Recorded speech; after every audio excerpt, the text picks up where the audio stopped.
नमस्कार, SMC insight में आपका स्वागत है। मैं हूं रुपेश साहू। हमारा खास कार्यक्रम घर में अंधेरा।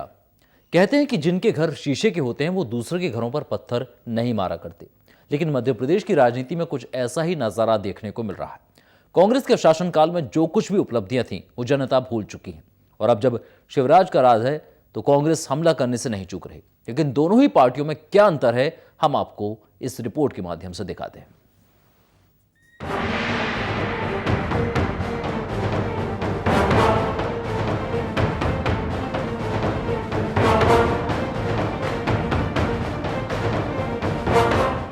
यहां हम आपको रीवा जिले की दो तस्वीरें दिखाने जा रहे हैं। पहली तस्वीर है जिला कांग्रेस कमेटी रीवा के संभागीय कार्यालय की, जिसका निर्माण 1956 में हुआ था। यकीनन ये कांग्रेस की धरोहर है, लेकिन इस कार्यालय का अभी क्या हाल हुआ है वो आप तस्वीरों में देख ही रहे हैं। ये कार्यालय पूरी तरह से खंडहर में तब्दील हो चुका है, और बापू की प्रतिमा का क्या हाल है वो भी आप देख ही रहे हैं।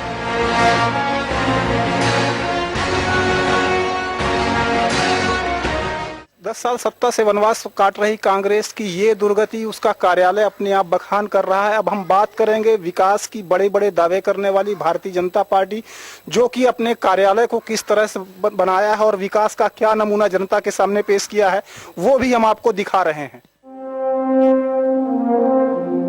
अब आपको रीवा के ही बीजेपी कार्यालय से हम परिचय कराते हैं। अटल कुंज का बोर्ड फर्नीचर से युक्त हॉल, दीनदयाल उपाध्याय की प्रतिमा और आधुनिक सभी सुविधाएं इस कार्यालय में मौजूद हैं। ऐसा यहां पर इसलिए नहीं है कि बीजेपी की यहां पर सत्ता है, बल्कि ये दूरदर्शिता का परिणाम है जो यहां पर झलक रहा है।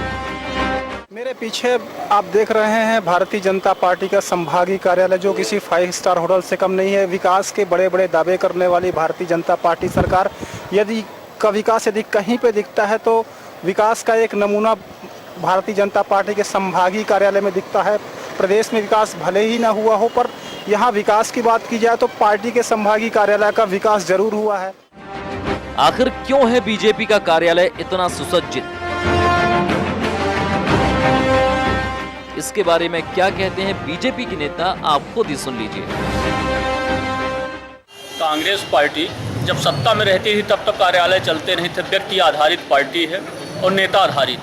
उसका जो नेता है उसी के घर का कार्यालय है। विगत 10 वर्षों से हम लोग देख रहे हैं कि रीवा जिले में तो कार्यालय पूरी तरह से शून्य है। जो कार्यालय था उसमें भी गाय भैंस रहती हैं, न तो कभी कार्यालय में उनकी बैठक होती है, न कार्यालय आधारित कोई राजनीतिक गतिविधियां चलती हैं। दोनों ही तस्वीरें दोनों ही दल की कथनी और करनी की हकीकत को बयां करती हैं। जो खुद अपने घरों को संभाल नहीं पा रहे हैं, वो जनता के विश्वास को कैसे जीतेंगे, ये सवाल भी यहां उठ खड़ा हुआ है। एसएमसी इनसाइट के लिए रीवा से अनिल पांडे की रिपोर्ट।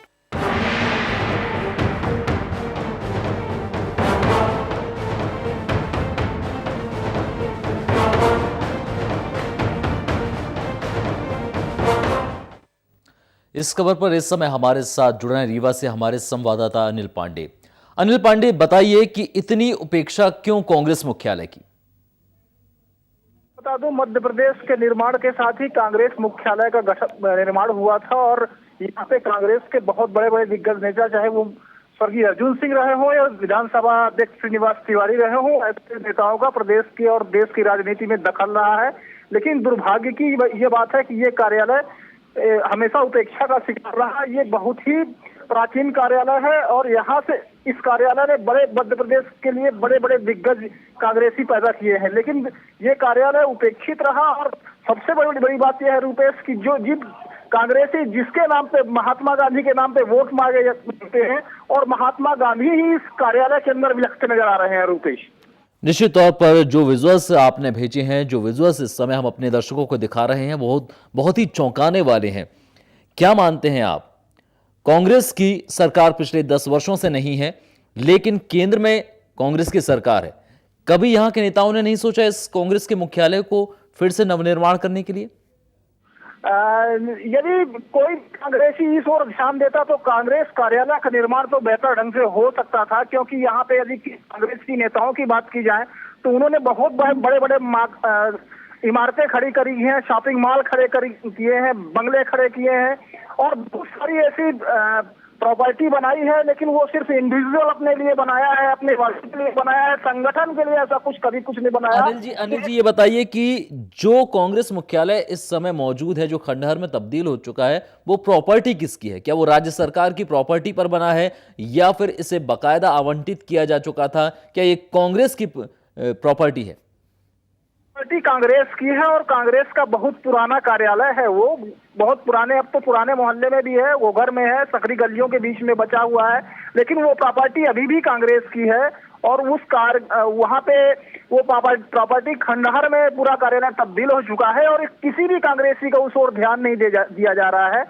यदि यहाँ कांग्रेस संगठन की बात करें तो कांग्रेस के संगठन में यहाँ भी कई लोग दिखते हैं, जिलाध्यक्ष के 2 जिलाध्यक्ष दिखते हैं, 2 महासचिव दिखते हैं, बहुत सारी ऐसी बातें हैं जो कांग्रेस को निश्चित रूप से आने वाले चुनावों में फिर से पीछे कर देंगी। लगातार यहाँ पर गुटबाजी के चलते कांग्रेस मुख्यालय का जीर्णोद्धार नहीं हो पा रहा, क्योंकि जो रीवा की यदि बात की जाए तो तमाम नेता अपने ऑफिस में ही कांग्रेस का मुख्यालय खोल बैठे हैं, हर नेता।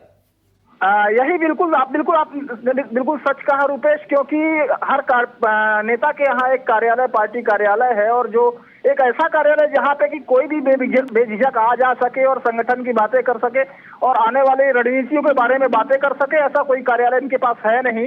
और लगातार इसकी तलाश में है कि ये कांग्रेस की बात करें रीवा में तो वो लोग पूछते हैं कि किस कांग्रेस, तो आज भी एक प्रश्न चिन्ह लगा है कि कौन सी कांग्रेस, कौन सा गुट। भले ही कांग्रेस का शीर्ष नेतृत्व ये कहे कि हम सब एक हैं, लेकिन जहां तक जमीनी स्तर पे बात होती है तो वो अभी भी एक प्रश्न चिन्ह बना हुआ है कि कौन सी कांग्रेस। एक बड़ा सवाल यहां पर यह है कि निश्चित तौर पर जिस महापुरुष के नाम पर कांग्रेस पिछले 65 वर्षों से वोट मांगती आई है, लोगों का समर्थन मांगती आई है, उनके आदर्शों पर चलने की बात कहती आई है, वो यहां पर इतने उपेक्षित हैं कि आप तस्वीरों में साफ देख सकते हैं। क्या इन महात्मा गांधी की कांग्रेसियों को कभी याद नहीं आती? रुपेश मैं बता दूं, महात्मा गांधी सिर्फ उन्हें चुनाव के समय पे याद आते हैं, वोट मांगने के समय पे याद आते हैं और 2 अक्टूबर को याद आ जाते हैं और उसके बाद तो हमको नहीं लगता कि किसी भी ऐसे कांग्रेसी को महात्मा गांधी याद आते हों कि एक ऐसे मौके पर महात्मा गांधी याद आते हों। बिल्कुल जेब भरने के लिए भी महात्मा गांधी याद आ जाते हैं। निश्चित रूप से जहां बात सत्ता की हो और प्रशासन की हो और अपने वर्चस्व की बात हो तब वो एक बात जरूर करते हैं कि ये गांधी जी की कांग्रेस है, ये महात्मा गांधी की कांग्रेस है, कांग्रेस की उत्पत्ति महात्मा गांधी से हुई। लेकिन अपने पितृपुरुष को ही उन्होंने विलक्षण छोड़ दिया है खंडहरों में, तो ऐसे में उस पितृपुरुष का श्राप भी लग रहा है इन कांग्रेसियों को और नतीजा ये है कि आप ये सत्ता से 10 वर्ष के लिए दूर है और इसी तरह यदि इनका ये हाल रहा तो आगे भी कितने दिन तक दूर रहेंगे ये कहना बड़ा मुश्किल होगा रुपेश। अनिल, निश्चित तौर पर अब बात हम करते हैं बीजेपी के मुख्यालय की। निश्चित तौर पर आधुनिकतम भवन यहां पर बना हुआ है, तमाम सुविधाएं यहां पर मौजूद हैं। इसे क्या राज्य सरकार ने बनाया है या यहां का जो बीजेपी नेतृत्व है वो इतना सक्षम है जिसने इतनी शानदार बिल्डिंग यहां पर खड़ी की है? बीजेपी नेतृत्व की बात करें तो रुपेश मैं आपको बता दूं, ये कार्यालय पिछले 3 वर्षों से बन रहा था और यहाँ पे संगठन और पार्टी के लोगों ने चंदा देके इस कार्यालय को बनवाया है और सत्ता में पार्टी रही है तो निश्चित रूप से व्यापारियों का और उद्योगपतियों का इसमें कंट्रीब्यूशन होगा। लेकिन सबसे बड़ी बात यह है कि संगठन ने एक ऐसा कार्यालय बनवाया है जहां पे बैठ के पार्टी के पदाधिकारी, पार्टी के कार्यकर्ता बात कर सकते हैं और जहां तक आधुनिकतम सुविधाओं की बात है तो आज की परिवेश में हर व्यक्ति आधुनिकतम सुविधाओं को उपयोग कर रहा है। यदि उसके पास क्षमता है तो सुविधाओं को उपयोग कर रहा है और क्योंकि पार्टी सत्ता में थे वो इसलिए वो उन सुविधाओं को उपयोग कर रहे हैं, वो चीज लाजमी है रुपेश। निश्चित तौर पर बीजेपी का जो भवन है, क्या ऐसे देखकर कभी कांग्रेसियों के मन में ये उम्मीद नहीं जागती कि वो भी कुछ ऐसा भवन बनाए, वो भी कोई ऐसा स्थान चुने, वो भी अपने कांग्रेस मुख्यालय का जीर्णोद्धार करें जिससे एक बार फिर से यहां पर कांग्रेस खड़ी हो सके? रुपेश, मैं बता दूं, कांग्रेसियों के मन में ये बातें निश्चित रूप से आना चाहिए था, लेकिन अभी तक नहीं आई। अब चूंकि वो एक कार्यालय खंडहर में जो तब्दील हो चुका है, उसके बदले में हर कांग्रेसी नेता ने अपने घर में कार्यालय बनवा लिया है। अब भले ही उसमें संगठन के लोग आते जो हो या जाते हो या ना आते जाते हो, लेकिन उनने कार्यालय का एक बोर्ड अपने घर में लगा लिया है। और वो सिर्फ कार्यालय कितने लोगों कौन कौन से नेता हैं जिन्होंने अपने घर पर ही कांग्रेस का कार्यालय खोल लिया है?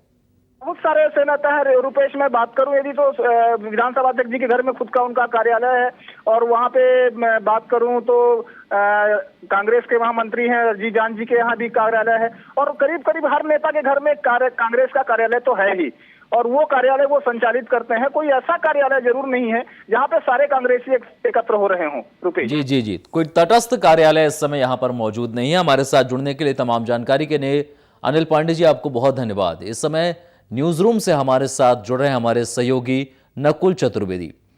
नकुल जी, आपने तमाम बातें सुनी, आपने रिपोर्टर की भी हमारी तमाम बातें सुनी कि किस तरह से रीवा में कांग्रेस का मुख्यालय अपने लिए अस्तित्व की तलाश की जद्दोजहद में लगा हुआ है।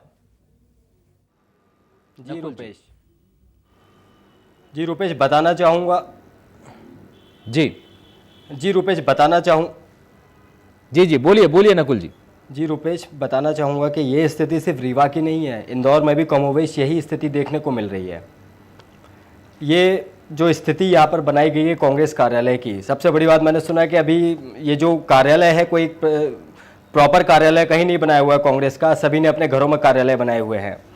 और सबसे बड़ा मुद्दा यहाँ पर जो है, सबसे बड़ा मुद्दा वो ये है कि वहाँ गांधी जी की प्रतिमा लगी हुई है। गांधी जी की प्रतिमा धूल चाट रही है, जैसे कहते हैं धूल पड़ रही है उसके ऊपर, उसका पूरे तरीके से अनादर हो रहा है। 2 अक्टूबर को सोनिया गांधी जी, मनमोहन जी, राहुल गांधी जी राजपथ जाकर श्रद्धांजलि दे देते हैं, बट इस कांग्रेस कार्यालय में लगी इस मूर्ति को कौन श्रद्धांजलि देगा आखिर? ये एक अपने आप में बड़ा सवाल है। अभी कुछ दिन पहले की बात करें यदि देखा जाए नकुल, तो गांधी जी के बारे में तो बहुत प्रेम है। गांधी जी की जिन कागजों पर फोटो छपी होती है उसे तो कांग्रेसी बहुत ही तन्मयता से, बहुत ही गुणा भाग करके अपनी जेबें भर रहे हैं, लेकिन इन जो कि साक्षात प्रतीक है, 1956 से ये प्रतिमा यहां पर लगी है। जी एक ऐतिहासिक महत्व है इस जगह का, उसकी कांग्रेसियों को चिंता नहीं।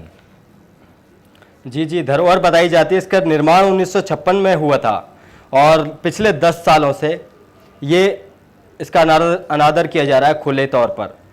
क्या कहा जाए इसे? गांधी जी का अपमान। अगर कांग्रेसी नेता हमारे कार्यक्रम देख रहे हो तो एक बार जरूर इन तस्वीरों को देख लें और देख लें कि उनके कार्यालय की क्या स्थिति बनी हुई है। चलिए नकुल जी, एक बात और यहां पर निकलकर सामने आती है। जी ये देखिए, रीवा के अंदर जी सत्ता परिवर्तन की यात्रा निकाली जाती है। तमाम दिग्गज कांग्रेसी नेता यहां पर उपस्थित होते हैं। केंद्र के मंत्री कमलनाथ जी यहां पर आते हैं, ज्योतिरादित्य सिंधिया यहां पर आते हैं, प्रदेश के अध्यक्ष कांतिलाल भूरिया यहां पर मौजूद होते हैं, अजय सिंह राहुल यहां पर मौजूद होते हैं, और सभी नेता अपने अपने पक्ष वाले नेताओं के घर जाकर, कार्यालय में जाकर बैठकर उनसे बातें करते हैं और चाय की चुस्कियां लेते हैं, लेकिन इतने महत्व के कार्यालय की ओर ध्यान नहीं जाता। बड़ी विडंबना, बड़ी विडंबना ही कहा जाएगा रुपेश जी इसे, कि आज हमारे जो राष्ट्रपिता महात्मा गांधी जी, उनका खुले तौर पर अपमान किया जा रहा है। कांग्रेस ही सत्ता परिवर्तन की बात तो करते हैं, क्या इस तरीके से सत्ता परिवर्तन करेंगे? शिवराज के राज में वो बात करते हैं, शिवराज के राज में ये हो गया, शिवराज के राज में वो हो गया, शिवराज ने ये कर दिया, शिवराज ने वो कर दिया। क्या एक बार भी उन्होंने अपनी बगले झाँक कर देखी हैं? ये एक बड़ा उदाहरण है उनकी लापरवाही का, कि राष्ट्रपिता का अनादर किया जा रहा है खुले तौर पर। लेकिन एक सबसे बड़ा सवाल ये उठता है कि इस भवन की ये हालत पिछले 10 वर्षों में नहीं हुई है। इस भवन को देखकर लगातार ये नजर आ रहा है कि पिछले कई वर्षों से इसकी किसी ने दहलीज को नहीं लांघा है। निश्चित तौर पर इससे पहले कांग्रेस की सरकार रही है, दिग्विजय सिंह मुख्यमंत्री रहे हैं। क्या इस दौरान भी कांग्रेसियों को यह नहीं लगा कि अपने मुख्यालय को सजा लिया जाए, संवार दिया जाए? जी रुपेश बताना चाहूँगा कि जब दिग्विजय साहब यहाँ थे, जब भी इसकी तरफ कोई ध्यान नहीं दिया गया और आज भी ये वीरान पड़ी है। दिग्विजय सिंह को चाहिए था या कांग्रेसियों को चाहिए था कि कार्यालय तो चलिए कोई बात नहीं, आप कार्यालय का निर्माण ना करवाएं, कोई बात नहीं। बड़ा मुद्दा यहाँ पर यह है कि बापू की मूर्ति वहां पर लगी हुई है जो धूल चाट रही है। क्या इस तरीके से हम आदर करते हैं? क्या यही गांधी परिवार है? बिल्कुल बिल्कुल एक बड़ा सवाल नकुल जी।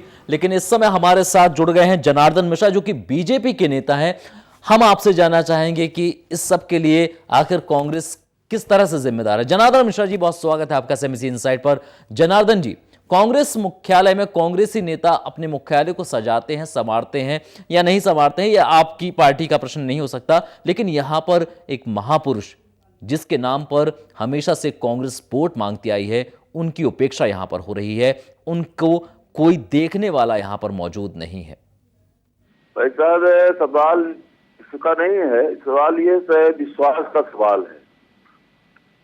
कांग्रेस पार्टी के लोगों ने उस कांग्रेस भवन का ईंट, दरवाजा, खिड़की सब अपने घर में लेकर के लगा लिया जी। मतलब प्रतीकात्मक रूप से ले गए हैं कि चलिए ना सही ऑफिस सही, कम से कम उसकी एक प्रतीकात्मक, एक खिड़की सही, एक दरवाजा सही, ये कहना चाहते हैं आप? मैंने कुछ भी इनकी पार्टी पर या कि उसकी संस्था पर, उस पर कोई विश्वास ही नहीं है। ये तो केवल माफिया गिरोह चला करके सत्ता के माध्यम से लूट का साम्राज्य स्थापित करना चाहते हैं। चलिए जनार्दन मिश्रा जी, आपसे जानना चाहेंगे कि यहाँ महात्मा गांधी की ये प्रतिमा क्यों छोड़ दी उन्होंने? अब महात्मा गांधी की प्रतिमा, इनको गांधी से तो कोई मतलब है नहीं। नोटों पर जब गांधी जी छपे रहते हैं उस पर तो बहुत मतलब है। ये तो बड़ा दुर्भाग्य है कि गांधी के नाम पर इन लोगों ने देश को गुमराह किया। गांधी से इनका कोई लेना देना नहीं है, ना गांधी जी से कोई मतलब ही है। गांधी जी को ये छूते भी नहीं है, इसलिए शायद छोड़ दिया होगा इस गांधी प्रतिमा को। निश्चित तौर पर इस पूरे यदि क्षेत्र की बात की जाए तो यहाँ पर जो हालात हैं इस समय वो बहुत ही चिंताजनक कहे जा सकते हैं, क्योंकि ऐसे हालातों में कांग्रेस पहुंच गई है जिसकी तूती बोलती थी। 65 वर्षों तक जिसने राज किया है, आज उसकी यह हालत हो गई है कि हर नेता अपने घर पर ही कार्यालय खोलकर बैठा है और यहां पर गुटबाजी भी साफ नजर आती है। आज बिल्कुल सही है। और गुटबाजी क्या, यहाँ तो गिरोहबाजी चल रही है। गुटबाजी मत कहिए उसको, गिरोहबाजी कहिए। किस तरह की गिरोहबाजी आप हमारे दर्शकों को बताएं। ये अपना अपना गिरोह बना करके, जिस तरह से डकैत, चोर अपना बना करके एक लूट करते हैं, तो लूट का गिरोह है ये, डाकुओं का गिरोह है ये। कोई पार्टी और चलिए हमारी आपसे अनुरोध है कि व्यक्तिगत आरोप ना लगाएं, लेकिन निश्चित तौर पर ज्योतिरादित्य सिंधिया की यदि बात करें तो पिछले दिनों जब रीवा में वो आए थे राजीव गांधी विद्युत परियोजना का शुभारंभ करने, उन पर आरोप लगाए थे। आपके ही ऊर्जा मंत्री राजेंद्र शुक्ल जी ने आरोप लगाया था कि जो 2008 की योजना थी वो 2013 में खत्म होनी है और अभी जाकर, मतलब सितंबर के माह में जाकर वो उसका उद्घाटन करने के लिए आए। बहुत ही बड़ी विडंबना है कि जिसको 5 साल हो गए हैं, जो अब खत्म होने पर ये योजना आई है, उसका वो शुभारंभ करने आए। ज्योतिरादित्य सिंधिया को अगर ये चिंता होती बिजली की, तो पूरे देश में आज 10 वर्षों में बिजली का संकट ये दूर कर लेते। जिस तरह से मध्य प्रदेश सरकार ने बिजली का संकट दूर कर किया उत्पादन के माध्यम से, और लेकिन केंद्र सरकार में आज भी कितनी बड़ी आपूर्ति और मांग के सिलसिले में अंतर है। बिजली विभाग से, बिजली से इनका कोई लेना देना नहीं है, न इनका परियोजनाओं के पूर्ण करने से लेना देना है। तो नाटक कर रहे हैं। नहीं तो आज पूरा देश को बिजली के मामले में आत्मनिर्भर होना चाहिए था। निश्चित तौर पर, लेकिन क्या मानते हैं आप, बीजेपी ने तो बहुत शानदार अपना भवन बना के रखा है। नहीं, हम लोगों ने, पूरे कार्यकर्ताओं ने, तमाम सारे लोगों ने प्रयास किया है और हम मानते हैं कि कार्यालय, कार्यकर्ता और कार्यक्रम, 3 चीजों के माध्यम से ही पार्टी को एक नीचे ग्रास रूट तक फैलाया जा सकता है, उसके विचारों को फैलाया जा सकता है। कार्यालय के माध्यम से सारे कार्यकर्ता आते हैं, कहीं किसी व्यक्ति के। लेकिन आपकी सत्ता है, यहां पर विपक्ष का आरोप है कि ये सत्ता पक्ष के धन का दुरुपयोग किया गया और पर्सनल और अपने निजी कामों के लिए खर्च किया है, पार्टी के ऊपर किया है, सरकारी पैसा है। जब हमारी सत्ता नहीं थी तब भी हमने कार्यालय बनाया है। जो लोग सत्ता के दुरुपयोग की बात करते हैं तो हमारा पुराना कार्यालय आकर के देख लें, वहां पर भी हम लोगों ने जमीन खरीद करके और कार्यालय, विपक्ष में रहते हुए भी कार्यालय का निर्माण किया है। इसलिए ये आरोप की सत्ता सरकार की वजह से कार्यालय हमने बना लिया है, ये बिल्कुल निराधार है। चलिए, क्या आम लोगों को सुविधा मिल जाती है आपके इस कार्यालय से? निश्चित रूप से हमारे कार्यालय में लोग आते हैं, गरीब से गरीब आदमी आता है, यहाँ पर मिलता है, तो पार्टी का कोई न कोई कार्यकर्ता, नेता यहाँ मौजूद रहता है और उसकी समस्याओं के निराकरण के लिए वो प्रयास करता है। जी, जनार्दन मिश्रा जी, निश्चित तौर पर एक आपका कार्यालय देखकर कम से कम ये बात तो जाहिर होती है कि कांग्रेस कहीं ना कहीं पीछे रह गई है। क्या आपको लगता है कि जिस तरह से हर नेता ने अपने घर पर एक कार्यालय खोल दिया है, कोई तटस्थ कार्यालय नहीं है, किसी का एका नहीं है, यहां पर श्रीनिवास तिवारी का यदि कार्यालय होता है तो ज्योतिरादित्य वहां जाते हैं, दूसरे की कार्यालय छोड़ देते हैं, तो यही चल रहा है कांग्रेस में इस समय, रीवा की कांग्रेस में? सही बात आप कह रहे हैं। यहाँ तो जिसकी सरकार बनती है, जो पावर से सेंट्रलाइजेशन जिसके पास हो जाता है, वही वहां पर कार्यालय हो जाता है, वही कांग्रेस हो जाती है, बाकी तो कोई मतलब रह नहीं जाता। जी जी जी, जनार्दन मिश्रा जी, हमारे साथ जुड़ने के लिए, तमाम जानकारी के लिए आपको बहुत धन्यवाद। तो देखा आपने किस तरह से रीवा में कांग्रेस मुख्यालय की क्या स्थिति है। 1956 की यह भवन बना था कांग्रेस मुख्यालय का, और यहां पर आज कोई नाम लेने वाला नहीं है, कोई कांग्रेसी यहां पर झांकने नहीं आता। हालांकि यहां पर महात्मा गांधी की एक प्रतिमा को छोड़ दिया गया है कि वो देखरेख करते रहे। महात्मा गांधी को इस समय द्वार पर इस तरह से खड़ा कर दिया है कांग्रेसियों के द्वारा, उनकी क्या स्थिति कर दी गई है आप अंदाजा लगा सकते हैं कि खंडहर में बापू की प्रतिमा, जिसके नाम पर वोट मांगती आई है कांग्रेस, उसकी क्या स्थिति, उनकी क्या स्थिति यहां पर कर दी गई है। इस समय हमारे साथ न्यूज रूम से एक बार फिर जुड़ रहे हैं नकुल चतुर्वेदी जी। नकुल जी, आपने बीजेपी का पक्ष भी सुना। बीजेपी के जनार्दन मिश्रा जी लगातार कह रहे थे कि उन्होंने वो सारी कोशिशें की हैं और उनका जो दूसरा पुराना भवन है वो भी कांग्रेस के इस भवन से कहीं लाख गुना अच्छा है। निश्चित तौर पर आप क्या इस समय रीवा की स्थिति निकालते हैं बीजेपी और कांग्रेस के? जी देखिए, सबसे पहली चीज़ मैं ये नहीं कहूँगा कि बीजेपी और कांग्रेस क्या कर रही है। बड़ी चीज़ है, यहाँ पर देशवासियों का भी अपमान किया जा रहा है खुले तौर पर। महात्मा गांधी जी की मूर्ति वहाँ पर लगी हुई है, उसका अपमान हो रहा है, खंडहर में है। अच्छा, अभी मैंने सुना था थोड़ी देर पहले जनार्दन द्विवेदी जी बता रहे थे कि वो वहाँ से दरवाज़ा निकाल कर ले गए हैं। जी जी, अगर वो दरवाज़ा वहाँ से निकाल कर ले जा सकते हैं तो क्या वहाँ से मूर्ति नहीं हटाई जा सकती थी? जी, ये सवाल रखा था मैंने उनके समक्ष। जी, यही सवाल रखा था कि आखिर बापू से ऐसा क्या बैर है जिसके दम पर अब तक सत्ता का सुख भोगते आए हैं कम से कम, और जिनके जो छपे हुए होते हैं वो नोट तो जल्दी से जेब में रख लेते हैं, फिर बापू की प्रतिमा ले जाने में क्या उनको क्या दिक्कत थी? जी जी जी, ये बड़े ही शर्म की बात है रुपेश जी कि बापू की प्रतिमा का इस तरीके से अनादर किया जा रहा है। सारा देश इस चैनल को देख रहा है, सारा देश हमारी इस खबर को देख रहा है, और अगर कांग्रेसी नेता इस खबर को देख रहे हैं तो ज़रूर जाकर एक बार वहाँ अपने कार्यालय की हालत देखें, दुर्दशा देखें। और बड़ी चीज़, बापू जी की प्रतिमा, उसका अनादर तो खास तौर पर नहीं होना चाहिए। सबसे बड़ा सवाल यही है यहाँ पर कि देशवासियों को भी एक चोट दी जा रही है। क्या आपको लगता नहीं कि बीजेपी का कार्यालय देखकर कांग्रेसियों के मन में कभी ये भावना उठती हो कि उनका भी एक भवन हो जिस पर किसी का राज ना हो, कांग्रेस पार्टी का हो, कांग्रेस के एक आम कार्यकर्ता भी वहां जाकर अपनी बात रख सकता हो, वहां रुक सकता हो, बाहर से यदि कोई व्यक्ति आता है तो? जी, कांग्रेस अगर चाहती तो शायद मेरे ख्याल से खंडहर में ना तब्दील हुआ होता, आज ये एक अच्छा कांग्रेस कार्यालय बना हुआ होता। प्राकृतिक धरोहर मानी जाती है, संभागीय धरोहर, संभागीय धरोहर कहा जा रहा है। इसे 1956 में निर्माण हुआ था, इसे संभाल कर रखा जा सकता था, बट कांग्रेस ने क्या किया, घरों में ऑफिस बना लिए हैं, अपने घरों में अपने कार्यालय, घरों से पूरी कांग्रेस पार्टी चल रही है। क्या इस तरीके से कांग्रेस सत्ता में दोबारा वापसी चाहती है? अभी ज्योतिरादित्य सिंधिया जी आए थे, रीवा की परिवर्तन यात्रा पर पहुंचे, राजीव गांधी परियोजना का उद्घाटन किया। जो 2008 में परियोजना शुरू हुई थी उसका 2013 में ऊर्जा परियोजना का उद्घाटन किया जा रहा है। 32 फीडर में जानी थी बट 2 फीडर में हुई है, और वो भी अधूरा काम। क्या बताना चाहते हैं? सिर्फ वोटों का ध्रुवीकरण चाहते हैं ज्योतिरादित्य जी या कांग्रेस? जो अपने घर को नहीं संवार पाए वो दूसरों के घरों को क्या रोशन कर पाएंगे? जी जी जी, एक सबसे बड़ा सवाल, सबसे बड़ी बहस, और देशवासियों के लिए एक सबसे बड़ा धक्का कि बापूजी का इस तरीके से अनादर किया जा रहा है। जी, रीवा की यदि बात करें, रीवा की यदि बात करें नकुल जी, तो जो समीकरण इस समय आ रहे हैं, जो समीकरण इस समय बैठ रहे हैं, निश्चित तौर पर सत्ता पक्ष ने यहां पर कोई कोर कसर नहीं छोड़ी है अपनी तमाम योजनाओं को, विकास की योजनाओं को, जिस तरह से उन्होंने काम किया है रीवा के अंदर, उन्हें भुनाने की। लेकिन यहां पर एक बार फिर गुटबाजी के चलते कांग्रेस ना तो अपना विकास कर पा रही है, ना लोगों को भरोसा दिला पा रही है। जी रुपेश, बताना चाहूँगा, गुटबाजी ये सेंटर से ही चलती है। गुटबाजी ये यहाँ शुरू नहीं हुई, सेंटर से ही गुटबाजी चलती है, वहाँ भी गुटबाजी होती है। अभी आपने देखा कुछ दिन पहले पीएम मनमोहन सिंह ने बिल पास कर दिया दागियों को बचाने का, और अगले दिन ही राहुल साहब जाकर कहते हैं कि नहीं ये बिल बकवास है, इसे फाड़ कर फेंक देना चाहिए। तो गुटबाजी सीधे वहीं से शुरू है, ना कि एमपी में। यही सेम स्थिति आपको देखने को मिलेगी यूपी में और बाकी और अदर स्टेट्स हैं, वहाँ भी कांग्रेस की यही गुटबाजी रही है लगातार।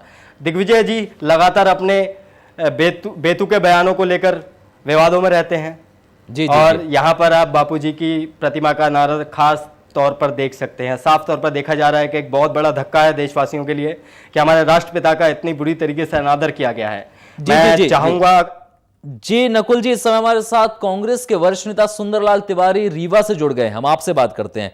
सुंदरलाल तिवारी जी, बहुत स्वागत है आपका सेमिसी इनसाइट पर। सुंदरलाल तिवारी जी, क्या कारण है कि कांग्रेस का मुख्यालय इस तरह से बर्बाद हो गया, खंडहर में तब्दील हो चुका है और कोई देखरेख करने वाला इस समय मौजूद नहीं है? आखिर क्यों ऐसा है भाई साहब? वो आपको खंडहर दिख रहा होगा कांग्रेस का कार्यालय जी, लेकिन हमारे लिए वो सम्मान का प्रतीक है। बिल्कुल, हम भी तो यही कह रहे हैं कि वो कांग्रेस की सम्मान का प्रतीक है। 1956 का ये भवन है, निश्चित तौर पर उसकी केयर होनी चाहिए। लेकिन इस समय जो हमारी टीवी चैनल पर विजुअल चल रहे हैं उसे देखकर कोई भी कह सकता है, ये बिल्कुल इसको नकारा नहीं जा सकता कि वो खंडहर में तब्दील हो चुका है और वहां केवल और केवल महात्मा गांधी की ऐसी प्रतिमा मौजूद है जो कई जगहों से क्षत विक्षत हो चुकी है। धूल के अंबार में वो यहां पर पड़ी हुई है। आप मेरी बात सुने जी, आजादी के तुरंत बाद कांग्रेस विचारधारा से जुड़े लोगों ने वो जमीन कांग्रेस कार्यालय के लिए दान में दिया था जी, और उस पीढ़ी के लोगों ने अपना खून और पसीना बहा के वो कांग्रेस का कार्यालय निर्मित किया था। बिल्कुल, वो कोई आधुनिक तरीके से या कोई आर्किटेक्ट द्वारा नहीं बनाया गया था जी, वो एक सम्मान स्वरूप और कांग्रेस का एक केंद्र बिंदु बनाया गया था जो आज भी मौजूद है। बिल्कुल अगर बिल्कुल आप बिल्कुल मौजूद है सुनेंगे, अगर भारतीय जनता पार्टी के जो नवनिर्मित कार्यालय है जी, जो 25 करोड़ रुपया से बना हुआ है, जी, जिसका लेखा जोखा कहीं नहीं है, अगर उस कार्यालय से आप तुलना करेंगे तो निश्चित रूप से आपको हमारा कार्यालय वही दिखेगा जिस नजर से आप लोग देख रहे हैं। हमारी नजर बिल्कुल साफ है, इसलिए हमने ये सवाल उठाया है कि यदि हमारे घर के कोई बड़े बूढ़े की तबीयत खराब हो जाती है तो हम उन्हें इलाज के लिए ले जाते हैं, उनका इलाज करवाते हैं, उनका स्वास्थ्य बेहतर करने की कोशिश करते हैं। उन्हें इसी हाल में नहीं छोड़ देते हैं कि वो बुजुर्ग हैं, अब चूंकि उनको इसी हालात में रखना है, वो हमारी धरोहर है, हम उन्हें धरोहर नहीं रख सकते। हम उनके लिए इलाज करना पड़ेगा, उनके स्वास्थ्य बेहतर करने के लिए प्रयास करने होंगे। इस समय ये जो बिल्डिंग है ये गिरने की कगार पर आ गया है, गिर ही चुका है, गिरने की कगार पर नहीं आ गया है, गिर ही चुका है। एक मिनट बात सुनेंगे क्या? जी बताइए। मेरा ये कहना है, क्या आप चाहते हैं कि जिस तरह से भारतीय जनता पार्टी ने 25 करोड़ ऊपर से 5 स्टार होटल के तर्ज में अपना कार्यालय बनाया है, उसी तरह लूट के कांग्रेस के लोग भी अपना कार्यालय बनवाएं? आपकी ये इच्छा है? बिल्कुल इच्छा नहीं है ये। हमारा तो ये कहना है कि आप ईमानदारी का पैसा लगाकर कम से कम इसकी मरम्मत तो करा सकते हैं कि कम से कम बापू की प्रतिमा सा सम्मान यहां पर स्थापित की जा सके। सुंदरलाल जी, पसीना बहा के फिर हम कांग्रेस के लोग अगर कहीं कोई थोड़ी बहुत कमजोरी हो गई होगी उस भवन में, बिल्कुल हमारी यही अपेक्षा है। सुंदरलाल तिवारी जी, आपसे हमारे साथ जुड़ने के लिए, तमाम जानकारी के लिए आपको बहुत धन्यवाद। तो देखा आपने किस तरह से कहना है सुंदरलाल तिवारी जी का, तमाम कांग्रेसी नेताओं का, कि ये धरोहर है, वो जिस रूप में रहेगी हमें उस रूप में ही इसको रखना है, ये धरोहर के रूप में ही रखना है। लेकिन धरोहरें बचाई जाती हैं, उनका विनाश नहीं किया जाता है। हमारे इस खास कार्यक्रम में फिलहाल इतना ही। SMBC इनसाइट पर खबरें लगातार जारी हैं। नमस्कार।